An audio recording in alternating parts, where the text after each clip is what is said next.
Hey there, Agile rolls of saran wrap, where maybe the serrated metal that tears the wrap has come apart from the box a little bit, and you're like, man, this was kind of hard to tear to begin with, and now I don't know what I'm going to do.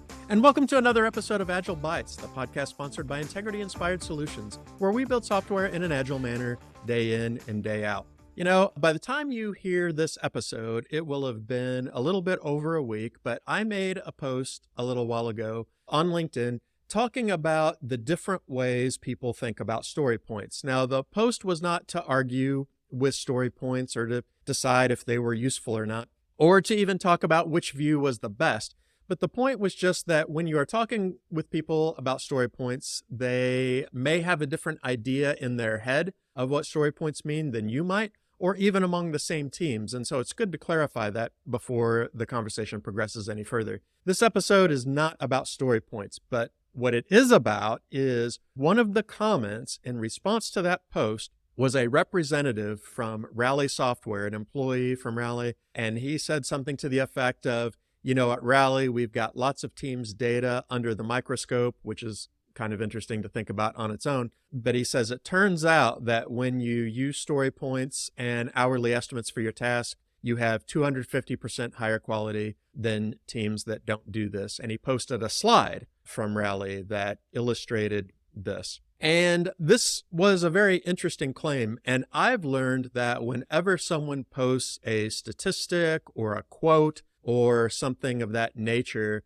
and I'm interested in the topic, it's usually a good idea for me to find the source and see what the original source said, or at least get some more context from the poster. The poster of this comment was not really interested in a discussion. They posted their slide, they made their point, and then they said, for more information, DM me the word research. So, you know, hey, 2020 called, they want their LinkedIn marketing tactics back. But he was obviously making a marketing post and not really interested in much of a conversation. So people had questions for him, as you might expect, as did I, and this representative did not answer any of those questions or pursue the discussion any further. But I want to talk about that slide, and I want to talk about the way that slide presented things and some of the claims that it made, not because this person is a bad person, and it's definitely not meant to be a dig at Rally Software.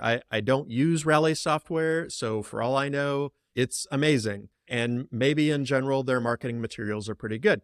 But the reason that I want to talk about this particular slide and the claims that were on it is because I see a lot of times organizations or individuals that people in general might consider authoritative, making statements that are just wrong. And because they are a prominent organization in Agile or a prominent voice in Agile, people just kind of don't question it, especially if they're newer to the field. They just kind of take it as gospel without thinking further into it. And so I kind of want to deconstruct this slide and its claims for you, because not only are a lot of misconceptions bound up in this slide, I want to sort of give you tools for looking at claims that come from what we might consider authoritative sources to see if this is really substantial claims, if these claims are right, if there's clear thinking behind these claims. So let's talk about the slide. The slide claims that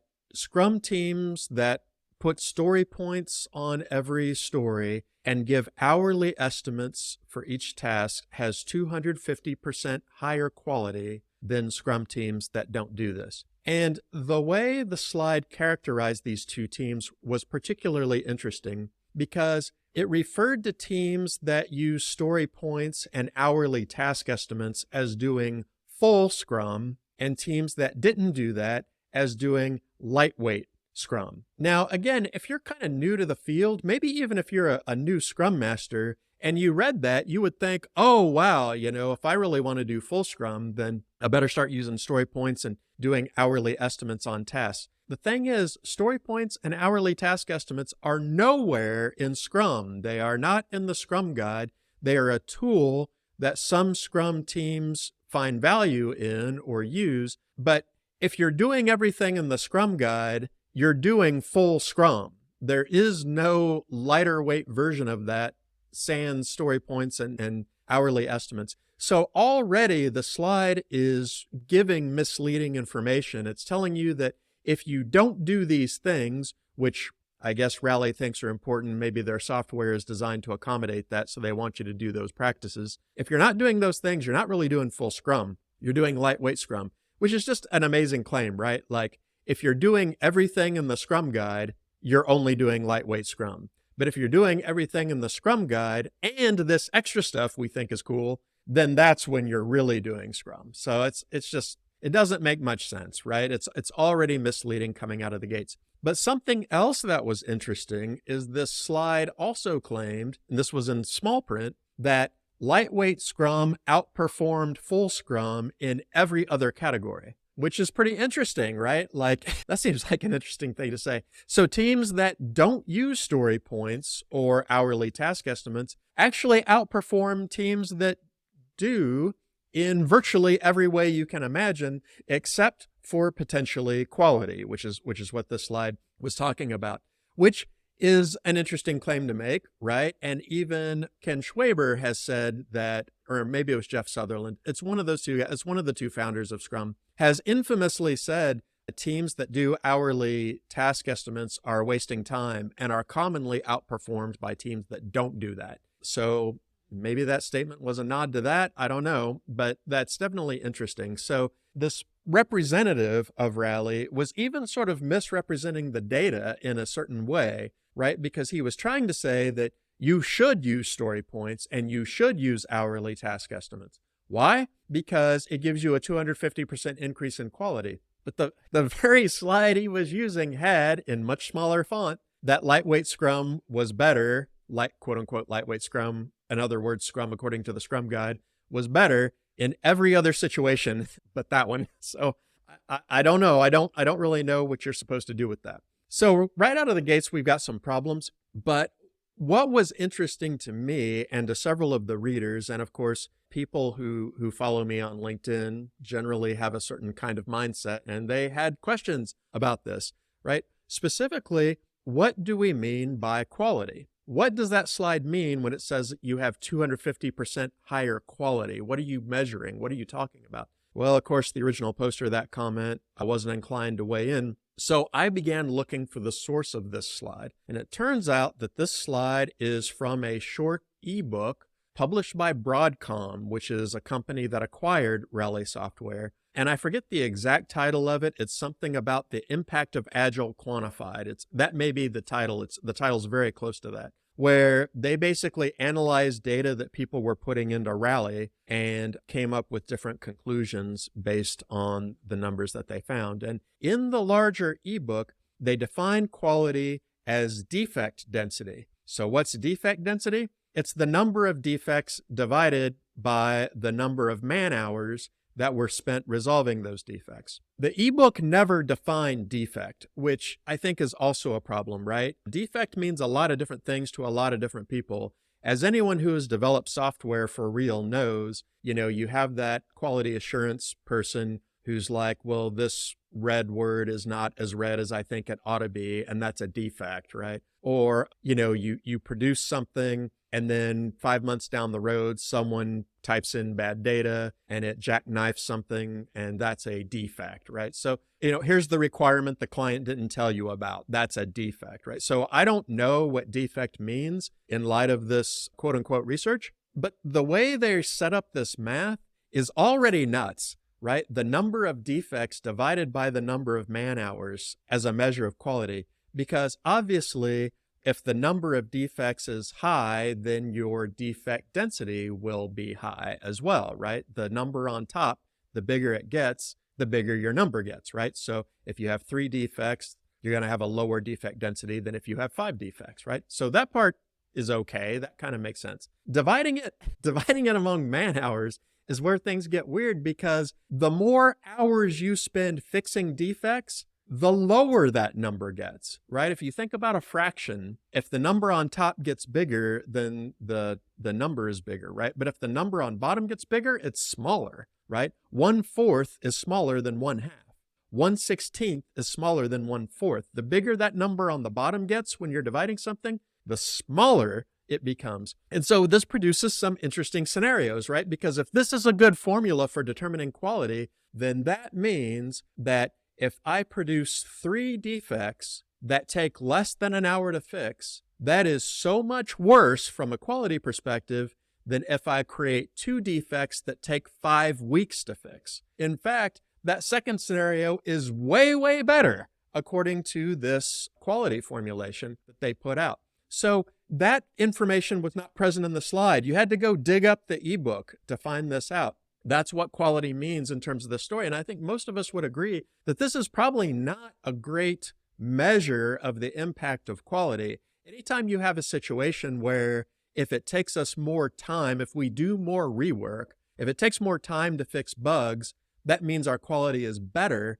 That doesn't make any sense, right? Number of defects, I get that should factor into your thoughts about quality. But the time it takes to fix defects, the amount of time you spend in rework, is as big a factor, if not a bigger factor, in determining the impact of your quality. The higher that number is, the worse your quality is, not the better it is, okay? Because this whole idea of measuring density, it's just not a great measure of quality. So I was like, well, already we are not measuring quality very well, so I'm not sure that we've got a good study here. But lo and behold, the ebook also had a graph that showed the data that they used to come up with this 250% figure. And there were some interesting things about it. First of all, the graph along the x-axis, it showed 4 different kinds of teams, including the infamous lightweight Scrum versus full Scrum teams. But the y-axis was not quality density.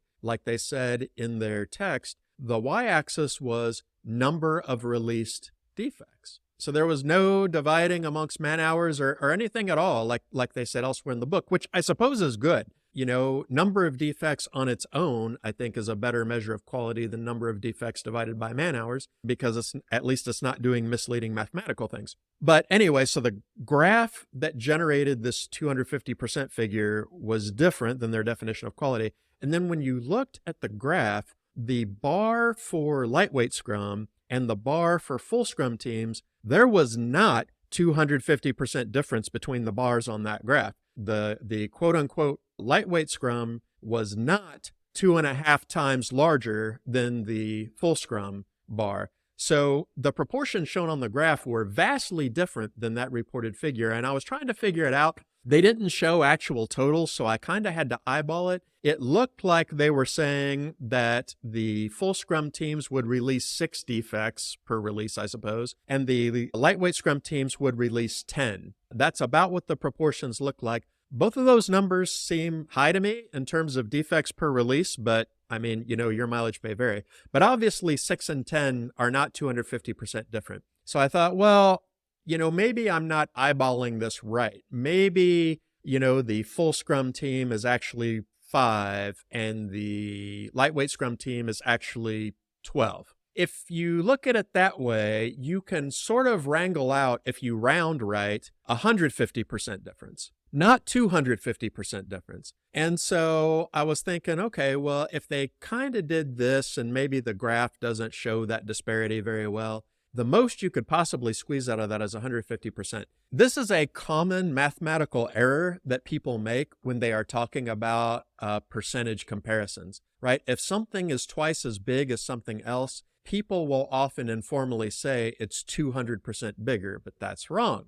It's 100% bigger if something is twice as big as something else, right? And if it's not twice as big, if it's a fraction of that, then you say it's 50% bigger or 60% bigger. If it's 100% bigger, that means you have completely doubled the size of the original thing. So I think what probably happened is they meant to say 150%, but instead they make the mistake that a lot of people make informally, and they said 250% instead. I'm guessing that's what happened. Otherwise, I don't see how they possibly could have gotten that number out of the data that they actually showed in the slide. So it turns out that claim, teams that use story points and hourly estimates have 250% more quality than teams that don't, is amazingly problematic and possibly the result of a pretty amateur mathematical mistake. But you would never know that unless you actually dug into the source and were just going off this big proclamation on the slide. right? It turns out that there's no way that you could arrive at that number. And even if you could arrive at that number, the underlying assumptions are all wrong to begin with. So this is a meaningless statement. So far, they have grossly misrepresented what Scrum is and what Scrum isn't. The definition of quality has been inconsistent from their stated definition to the actual data that they collected, and none of the data supports a dramatic 250% increase. So it's all wrong, right? So, but imagine somebody just reading that and taking it at face value, and what recommendations they would then go back to their team with. Guys, we got to start doing story points and doing hourly estimates of tasks, because otherwise I don't see how we're ever going to get our quality up. Like you can just imagine people saying that in light of that claim, because they don't have the context or haven't dug into those assumptions to see if they're actually correct. Now, the kicker of all this is in this huge call out on the slide, they had recommendations. Are you curious what these recommendations are based on their slide? So I'm going to read this word for word. I have it on this sheet of paper in front of me. Recommendations. Experienced teams may get the best results from lightweight Scrum. If new to Agile or most strongly focused on quality, choose full Scrum. This is so stupid. This is so dumb. This is almost nonsense, right?